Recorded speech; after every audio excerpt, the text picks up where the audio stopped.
الخفی الذی لا یدرکہ الحس، غیب سے مراد وہ پوشیدہ چیز ہے جس کا ادراک حواس کے ذریعے سے نہ ہو سکے۔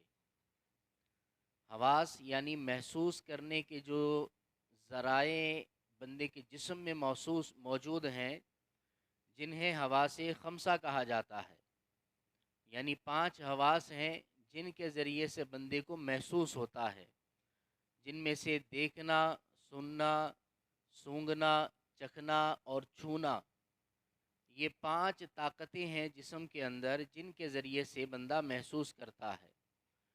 جو بھی چیز ان 5 ذریعوں سے پتہ چل جائے تو وہ غیب نہیں ہو سکتی۔ جو چیز ان 5 ذرائع سے پتہ نہ چلے وہ غیب کہلائے گی، ٹھیک ہے؟ یہ تو بنیادی طور پر علم غیب کی تعریف ہو گئی۔ جو چیز حواس خمسہ کے ذریعے سے پتہ چل جائے وہ غیب نہیں، اور جو چیز حواس خمسہ کے ذریعے سے پتہ نہ چلے وہ غیب ہوتی ہے، وہ علم غیب کی تعریف ہے۔ اب بنیادی طور پر علم غیب کی 2 قسمیں ہیں، چنانچہ آپ فرماتے ہیں قسم لا دلیل علیہ۔ پہلی قسم علم غیب کی وہ ہے کہ جس کے اوپر کوئی دلیل موجود نہیں ہے، یعنی وہ غیب جس پر کوئی دلیل قائم نہ ہو۔ اور دوسری قسم وہ ہے نصب علیہ دلیل، کہ جس پر کوئی دلیل موجود ہو۔ علم غیب کی 2 قسمیں ہیں، پہلی قسم وہ جس پر کوئی دلیل نہ ہو، دوسری قسم وہ جس پر کوئی دلیل ہو۔ اب پہلی قسم کے جس پر کوئی دلیل نہ ہو یہ ذات باری تعالیٰ کے ساتھ خاص ہے، جیسا کہ رب نے فرمایا عندہ مفاتیح الغیب لا يعلمها الا هو، فرمایا رب ہی کے پاس غیب کی چابیاں ہیں جنہیں اس کے سوا کوئی نہیں جانتا۔ فرمایا رب ہی کے پاس غیب کی چابیاں ہیں جنہیں اس کے سوا کوئی نہیں جانتا، تو اس سے مراد یہاں پر غیب سے وہی غیب کی قسم مراد ہے جس پر کوئی دلیل نہیں ہے۔ اور دوسرا غیب وہ ہے کہ جس پر کوئی دلیل قائم ہو، اور اس کی مثال یہ ہے کالصانع وصفاتہ والیوم الآخر واحوالہ وہو المراد بہ فی ہذہ الآیہ، یعنی ایسا غیب جس پر کوئی دلیل ہو جیسے خالق کائنات جل جلالہ اور اس کی صفات، قیامت اور اس کے حالات، تو یہ وہ چیزیں ہیں کہ جس پر دلائل موجود ہیں۔ خالق کائنات یعنی رب کی ذات پر دلیلیں بہت زیادہ ہیں کہ وہ غیب جانتا ہے، اور اسی طرح اس کی صفات، قیامت، اس کے احوال قرآن و حدیث میں یہ سب بیان کیا گیا ہے۔ تو یہ اب سارا اس سے مراد یہ ہے۔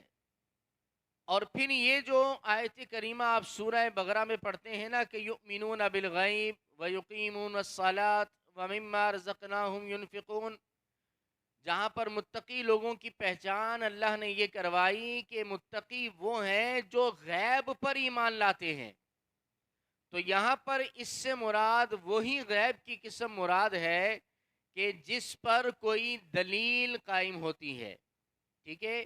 وہ اس سے مراد ہے، یعنی ان تمام پر ایمان لانا متقی لوگوں کی نشانی اور اس کی علامت ہے۔ اب یہ تو بنیادی طور پر علم غیب کی اقسام ہوئیں۔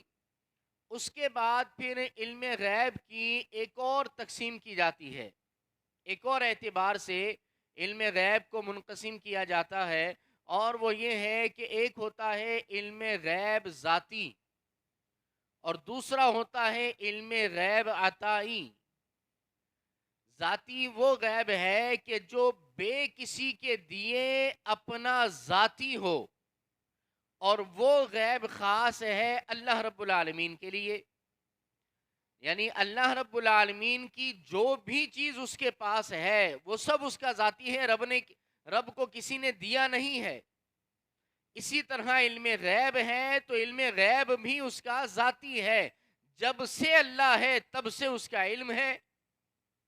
لہٰذا اللہ رب العالمین کے پاس جو بھی ہے، اس کی جتنی صفات ہیں وہ اس کی ذاتی ہیں، یعنی خود سے اس کے پاس ہے، کسی نے اس کو دی ہوئی نہیں ہے، اللہ لینے سے پاک ہے۔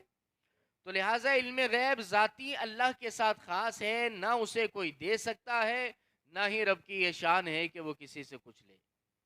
اور دوسرا ہوتا ہے علم غیب عطائی، یعنی اللہ رب العالمین کے دینے سے جس کو جو ملے، اللہ کی عطا سے کسی کو غیب ملے، مال ملے، رزق ملے، زندگی ملے، تو یہ ساری چیزیں عطائی ہیں۔ اسی طرح غیب بھی اللہ کی عطا سے، اللہ نے اپنے کرم سے اپنے برگزیدہ بندوں کو عطا فرمایا ہے۔ اور ہمارا جو قرآن و حدیث کی روشنی میں عقیدہ ہے وہ ذرا واضح طور پہ سماعت فرما لیں۔ کسی بھی مسلمان کا یہ عقیدہ نہیں کہ اللہ کے نبیوں، رسولوں، ولیوں کو بے اللہ کے دیے سے غیب حاصل ہوتا ہے، ایسا عقیدہ کسی کا بھی نہیں ہے۔ سب کا عقیدہ یہی ہے کہ اللہ کے نبیوں، رسولوں، ولیوں کو، متقی لوگوں کو، اللہ کے برگزیدہ بندوں کو جو بھی علم غیب ملتا ہے اللہ کی عطا سے ملتا ہے، یعنی اللہ کے دینے سے ملتا ہے۔ رب چاہتا ہے تو ہی ان کے پاس علم غیب آتا ہے، اور رب نہیں چاہتا تو نہیں آتا۔ لہٰذا یہ بنیادی طور پر جو ہے فرق ہے دو اعتبارات سے۔ اب یہ ہمارا قرآن و حدیث کی روشنی میں عقیدہ ہے، اور اس پر آئیے دلائل قرآن و حدیث کی صورت میں آپ کے سامنے پیش کرتا ہوں۔ بلکہ آج میں صرف 6 آیات آپ کے سامنے پڑھتا ہوں، اور اس کے اندر یہی بیان ہے کہ اللہ نے اپنے بندوں کو، اپنے برگزیدہ بندوں کو غیب کا علم عطا فرمایا ہے۔ چنانچہ پہلی آیت مبارکہ ہے، اور یہ آیت کریمہ پارہ نمبر 4 سورہ آل عمران کی آیت نمبر 179 ہے۔ اللہ پاک فرماتا ہے وَمَا كَانَ اللَّهُ لِيُطْلِعَكُمْ عَلَى الْغَيْبِ، فرمایا اللہ کی یہ شان نہیں کہ تمہیں غیب پر آگاہ کر دے، اللہ کی یہ شان نہیں کہ کسی کو غیب کا علم دے دے۔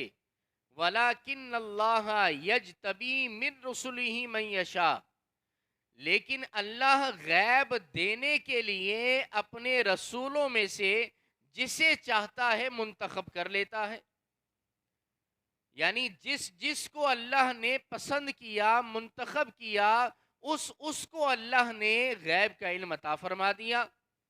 اور آگے آپ آیات اور احادیث سنیں گے کس کس کو منتخب کیا، اس میں رسول ہیں، نبی ہیں، رسول، ملائکہ ہیں، ولی ہیں، اسی طرح اللہ کے اولیاء ہیں، متقی ہیں، ان سب کو اللہ نے پسند کیا، اپنی عطا کے دریا بہا دیے۔ تو یہ رب العالمین نے فرمایا، پہلے تو رب نے فرمایا کہ اللہ کسی کو غیب دیتا ہی نہیں، لیکن جسے دینا چاہے رب اسے دے بھی دیتا ہے۔ اور ہمارا یہی عقیدہ ہے کہ اللہ کی عطا ہی سے نبیوں رسولوں کو غیب کا علم ملا کرتا ہے۔ قرآن و حدیث کے مطابق یہ عقیدہ ہوا، اس سے ہٹ کے نہ ہوا۔ آئیے دوسری آیت کریمہ، اللہ فرماتا ہے، اور یہ آیت کریمہ جو ہے پارہ نمبر 29 سورہ جن کی آیت نمبر 26 اور 27 ہے۔ چنانچہ رب کریم فرماتا ہے عالم الغیب فلا یظہر علی غیبہ احدا، اللہ فرماتا ہے کہ بے شک غیب کا جاننے والا، رب فرماتا ہے غیب کا جاننے والا اللہ تعالیٰ اپنے غیب پر کسی کو اطلاع نہیں دیتا۔ فلا یظہر علی غیبہ احدا، اپنے غیب کو کسی پر ظاہر ہی نہیں کرتا، کیونکہ علم غیب ذاتی رب کی شان ہے۔ تو لہٰذا اللہ رب العالمین اپنا ذاتی علم غیب کسی پر ظاہر ہی نہیں کرتا۔ لا یظہر علی غیبہ احد، اللہ نے فرمایا کسی پر میں اپنا غیب ظاہر نہیں کرتا۔ جس کو تھوڑی بہت بھی عربی گرامر آتی ہے نا، یا جو مکے مدینے آتا جاتا رہتا ہے، لا یظہرو کا مطلب وہ بھی سمجھ لے گا، یعنی ظاہر نہیں کرتا، ٹھیک ہے۔ لیکن اللہ نے کیا فرمایا الا من ارتضی من رسول، لیکن اللہ رب العالمین اپنے پسندیدہ رسولوں کو ظاہر فرما دیتا ہے۔ الا من ارتضی من رسول، مگر اپنے رسولوں میں سے جس سے راضی ہوتا ہے، اور اللہ سب رسولوں سے راضی ہے۔ جب اللہ ہے، اس کے رسول ہیں، اس کے نبی ہیں، اللہ اپنے نبی رسولوں سے راضی نہ ہوگا تو کس سے ہوگا؟ لہٰذا اللہ نے فرمایا الا من ارتضی من رسول، کہ اللہ رب العالمین اپنے رسولوں میں سے جسے چاہتا ہے غیب دے دیتا ہے۔ تو پتہ چلا کہ اللہ رب العالمین اپنے نبیوں رسولوں کو غیب کا علم دیتا ہے، اور ہمارا بھی عقیدہ کیا تھا کہ اللہ کی عطا سے ہی علم غیب ہوا کرتا ہے۔ وہی آیت یہ بتاتی ہے یا نہیں؟ جو عقیدہ ہے یہ آیت یہی بتا رہی ہے نا؟ تو ہمارے جتنے عقائد ہیں، اعمال ہیں، قرآن و حدیث سے ثابت ہیں۔ اس پر بہرحال ایک لمبی بات ہو سکتی ہے، اللہ کا ما قبل اور اللہ کا ما بعد جو ہے اس پر تفصیلی بات ہو سکتی ہے، لیکن چلیں وقت کم ہے، 5 منٹ رہ گئے ہیں، آیتیں اور پوری کرنی ہیں۔ سنیں تیسری آیت کریمہ جو کہ پارہ نمبر 12 سورہ ہود کی آیت نمبر 49، اللہ فرماتا ہے تِلْکَ مِنْ أَنْبَاءِ الْغَيْبِ نُوحِیہَا اِلَیْکَ، اے حبیب صلی اللہ علیہ وسلم، یہ غیب کی خبریں ہیں جو ہم آپ کی طرف وحی کرتے ہیں۔ اللہ کیا وحی کرتا ہے؟ تِلْکَ مِنْ أَنْبَاءِ الْغَیْبِ، وہ غیب کی خبریں ہیں۔ غیب کا لفظ آیا تِلْکَ مِنْ أَنْبَاءِ الْغَیْبِ، فرمایا وہ غیب کی خبریں ہیں۔ پھر وہ غیب کی خبروں کے ساتھ رب کرتا کیا ہے؟ اللہ نے فرمایا نوحیہا الیکا، کاف ضمیر کا مخاطب نبی پاک علیہ السلام ہے، یعنی اے میرے محبوب صلی اللہ علیہ وسلم، وہ غیب کی خبریں تو میرے پاس ہوتی ہیں، اور وہ ساری خبریں میں آپ پر وحی کر دیتا ہوں۔ لہٰذا حضور کو اللہ نے غیب کا علم عطا فرمایا۔ چوتھی آیت کریمہ اللہ پاک فرماتا ہے، جو کہ پارہ نمبر 30 سورہ تکویر کی آیت نمبر 24 ہے۔ اللہ فرماتا ہے وما ہوا علی الغیب بضنین، یہ رسول غیب بتانے میں بخیل نہیں ہے، یعنی غیب کی خبریں دینے میں کنجوسی نہیں کرتے، بخل نہیں کرتے۔ اب آپ بھی سمجھدار ہیں کہ کنجوس وہی ہوتا ہے جس کے پاس مال ہو پھر وہ خرچ نہ کرے۔ اگر کسی کے پاس مال ہو ہی نہ، وہ خود فقیر ہو، اور پھر آپ اسے کہیں بڑے کنجوس ہو، خرچ ہی نہیں کرتے، بندہ کہے بھائی میں تو خود مانگ کر کھانے پہ مجبور ہوں، میرے پاس ہوگا تو خرچ کروں گا نا۔ تو اس کا مطلب یہ مثال سمجھانے کے لیے دی ہے۔ رب نے جو فرمایا کہ یہ نبی غیب بتانے میں بخل نہیں کرتے، اس کا مطلب یہ کہ ان کے پاس غیب کا علم ہوتا ہے، تبھی تو وہ بخل نہیں کرتے۔ اگر نہ ہوتا تو پھر بخل کرنے کا مقام ہی نہ پایا جاتا، بخل کرنے کی جگہ ہی نہ پائی جاتی۔ لہٰذا یہ آیت بھی بتاتی ہے کہ نبیوں رسولوں کو اللہ نے غیب کا علم عطا فرمایا ہے۔ 5ویں آیت جو کہ پارہ نمبر 5 سورہ نساء کی آیت نمبر 113، رب فرماتا ہے وَعَلَّمَكَ مَا لَمْ تَكُنْ تَعْلَمْ، اللہ نے آپ کو وہ کچھ سکھا دیا جسے آپ نہیں جانتے تھے۔ حضور کیا کیا نہیں جانتے تھے؟ جب حضرت جبریل امین علیہ السلام حضور کے دربار میں پہلی وحی لے کر آئے، عرض کی اقرا یا رسول اللہ آپ پڑھیے۔ حضور نے فرمایا ما انا بقارئ، فرمایا میں پڑھنے والا نہیں ہوں۔ پھر اللہ نے اپنی عطا سے حضور کو پڑھنا سکھا دیا، اور جو جو آپ نہ جانتے تھے اللہ نے وہ سب عطا فرما دیا۔ ما یہاں پر مطلق ہے، علمہ کا ما لم تکن تعلم، ما کا مطلب جو بھی حضور نہ جانتے تھے، چاہے وہ زمین سے تعلق رکھتی ہو، زمین کے نیچے سے تعلق رکھتی ہو، آسمانوں سے اس کا تعلق ہو، آسمانوں سے اوپر کا تعلق ہو، ذات باری تعالیٰ کے حوالے سے تعلق ہو، جو بھی چیز ہو، رب نے فرمایا جو آپ نہیں جانتے تھے وہ سب آپ کو سکھا دیا۔ تو جب سب سکھا دیا تو علم غیب باقی رہا؟ وہ بھی سکھا دیا رب نے۔ آخری آیت سورہ رحمان کی پہلی، اللہ فرماتا ہے الرحمن علم القرآن، اللہ نے آپ کو قرآن سکھا دیا، رحمان نے آپ کو قرآن سکھایا۔ خلق الانسان، اور انسان کامل، یعنی یہاں ایک تفسیر کے مطابق یہاں پر انسان سے مراد ویسے تو تمام انسانیت ہے، اور ایک تفسیر کے مطابق جمہور مفسرین کے مطابق یہاں پر یہ ہے انسان سے مراد جان انسان، روح انسان، ہمارے آقا و مولا صلی اللہ علیہ وسلم اس سے مراد ہے۔ خلق الانسان یعنی انسان کامل، یعنی محمد کو اللہ نے تخلیق فرمایا، علمہ البیان، اور پھر انہیں ہر چیز کا بیان سکھا دیا، ہر چیز کو ظاہر کر دیا ان پر، تو پتہ چلا غیب بھی ظاہر کر دیا۔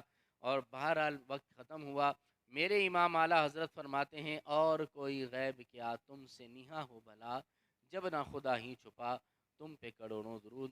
وآخر دعوانا ان الحمد للہ رب العالمین، الحمد للہ رب العالمین، والصلاة والسلام علی سید المرسلین۔